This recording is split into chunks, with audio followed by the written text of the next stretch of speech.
To add a YouTube channel to Squarespace, start by opening your web browser and navigating to squarespace.com. Log into your account using your email and password. Then access your account dashboard. From there, select the website where you want to add the YouTube channel. On the left side, you'll see various options, including website, selling, and content. Click on website and find the page where you want to add the channel.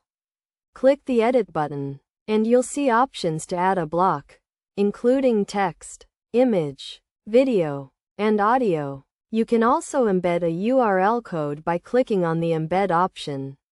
Alternatively, you can create a playlist on YouTube by clicking the Play All button above your list of videos.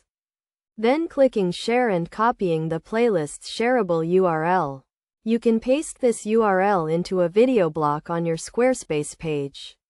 To use YouTube's embed code, simply add the URL to the video block. By following these steps, you can easily add a YouTube channel to your Squarespace website.